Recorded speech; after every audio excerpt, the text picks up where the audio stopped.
I'm a little nervous, but here we go. This is a 2014 WRX review. And we're off.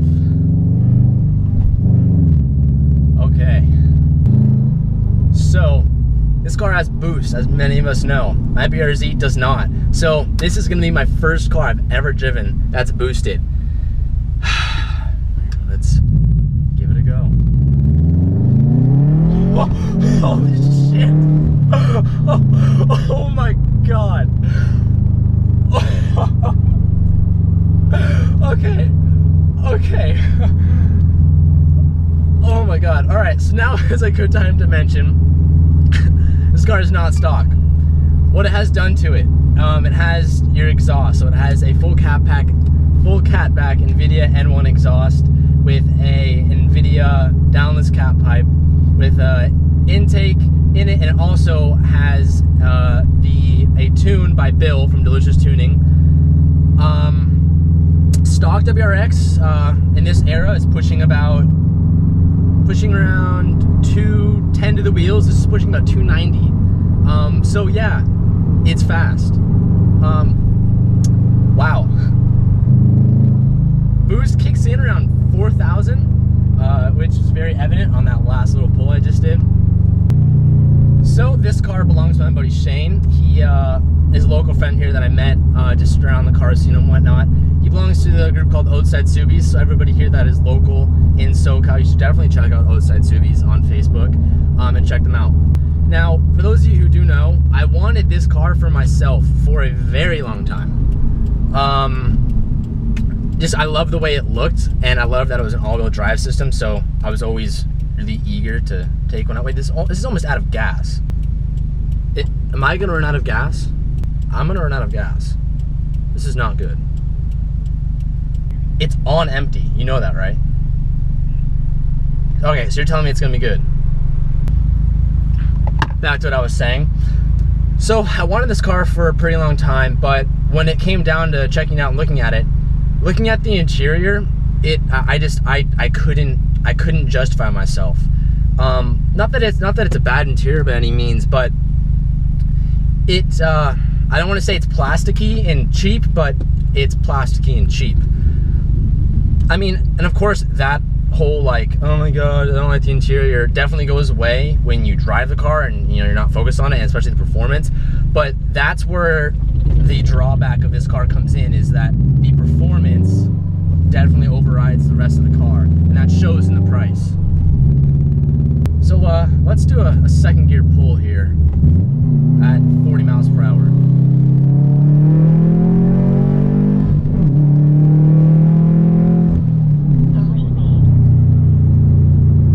Holy shit.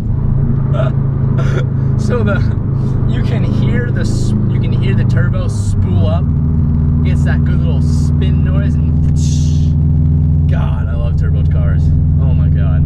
So what else this car is sitting on? It's sitting on XXR rims. I think they're 527s with an 8.75 width and a 30 offset. They look good. I don't really need wheels coming from the stock ones, but Shane wanted them.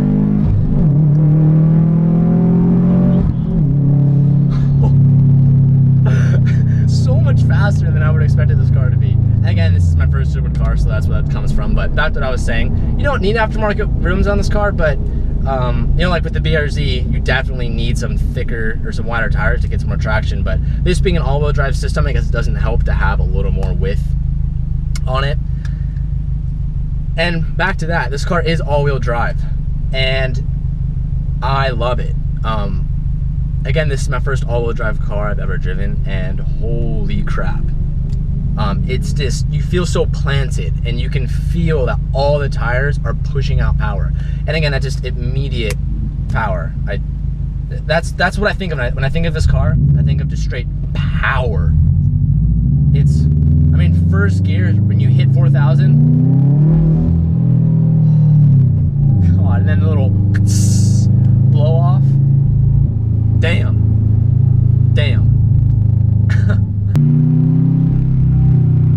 God bless tunnels.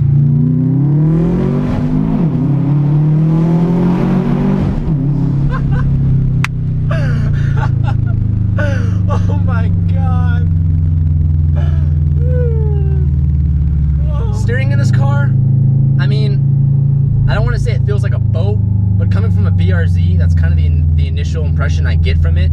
The steering's not as tight, but it definitely could use some springs or some coils to stiffen it up a little bit. There is some body roll, but it's nothing to complain of, especially at this price point. The steering wheel, I really can't complain. It's a simple 3-spoke wheel with some buttons on it and whatnot, but they don't get away in your hands or anything. I haven't had any accidents where I hit buttons or any nonsense like that. So seats in this car, I mean, it's pretty much what everybody else says they are. I think they look cool and whatnot, but as far as hugging you in and holding you in, definitely not the best seat I've ever been in. There's a lot of wiggle room, and I feel like the fabric makes you a little, I feel like it doesn't grip me as well if it was like a leather or some suede or whatnot. But once again, at a price point of this car, that's nothing to complain of.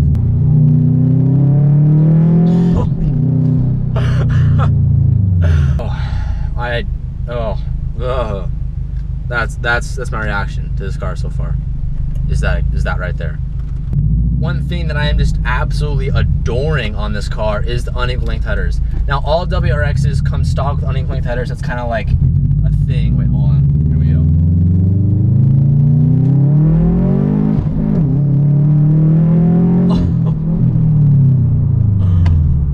go. Okay. Back to what I was saying. Unequal length headers. That's stock on all WRXs, which I'm so happy it is, because there's nothing like that rumble. You can hear WRXs from a mile away, especially with an aftermarket exhaust like there is on this one. It just sounds so good. It just... Ready for it? Boost kicks in. Oh man, I want one. That's a bad sign. I want one. That's when you know. All right, we'll do it again here off the line. God, this car's too much fun. Ready?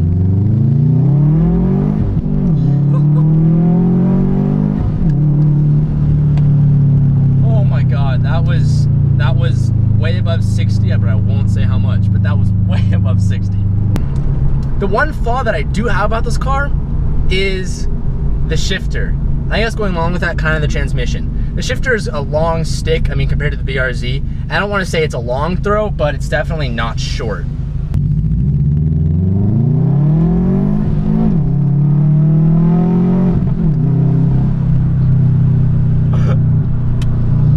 The transmission on this car is a 5-speed.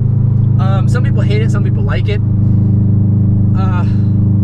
It's good. There's no like weird droning in 5th gear on the freeway or anything like that, but the STI version of this does have a 6-speed. But I've debatably heard that the 5-speed makes the WRXs in general feel faster. Although the STI does have more horsepower, the gearing ratio, since it's a 5-speed, obviously is more power within each gear. But I mean, that's something I guess you get used to on the car, but as of right now, that's something I would view personally as a negative standpoint. I mean, just your cruising in the car, it's comfortable, it's quiet, there's no drone, especially with one of the loudest exhaust setups I've ever heard on this car. And there's plenty of seating in the back, and the seat here feels great. Like I said, I really can't find too many complaints with this car other than the shifter. It's long, and you could easily get that fixed with a short shifter. Gas mileage on this car, I mean, isn't bad for a 4-cylinder, but the way you're going to be driving it, it's going to be pretty bad. I mean, especially with this turbo and how easy it is to make it go fast. And there's no way you'll be able to keep the miles per gallon low. I guess as David Patterson says, it's miles per gallon in this car. So I don't know if I mentioned before, but this car is running about 19 pounds, This car is running 19 pounds of boost, which is kind of high, but nothing in the danger zone of blowing anything up. But he can go more, but I agree, this is a good daily setup for boost wise. Oh look, the minivan on the BRZ, I can win. Whoa! I beat it. And that's the good point. That's the good thing about this car, is you have power in almost all gears, opposed to the BRZ, you don't have it. So you have 4,000, that's when turbo kicks in. So I'm there right now, 2nd gear, going about 40 miles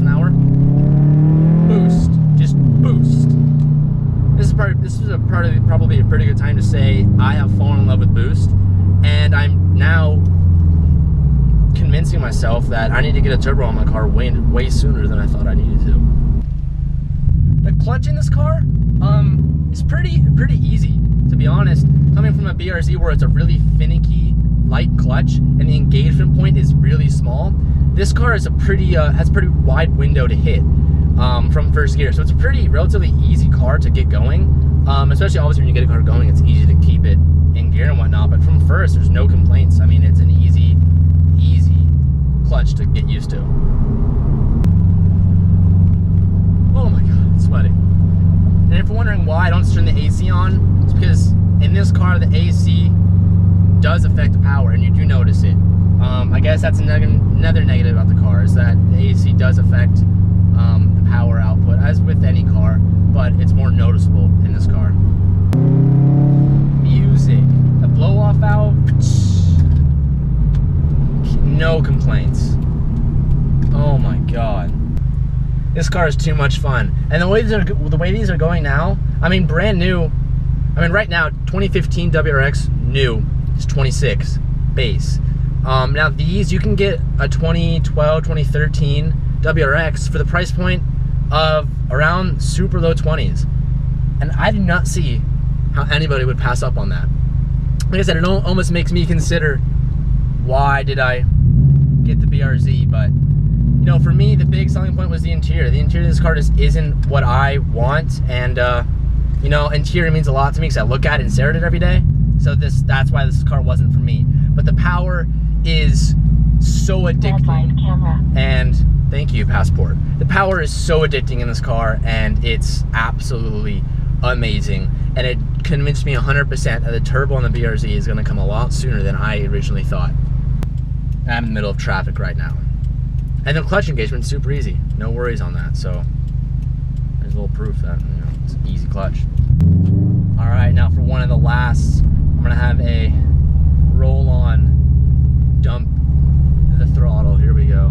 From first gear at 4,000 RPMs.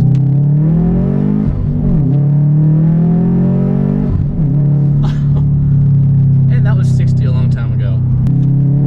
And this immediate on the freeway, it is, you know, it just, from the BRZ, it's just crazy how much power you have in all gears, especially when boost kicks in.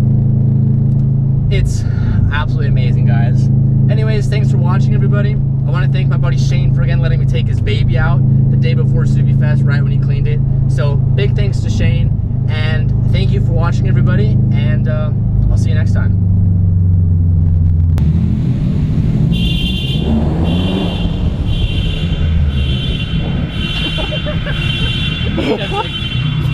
I got it.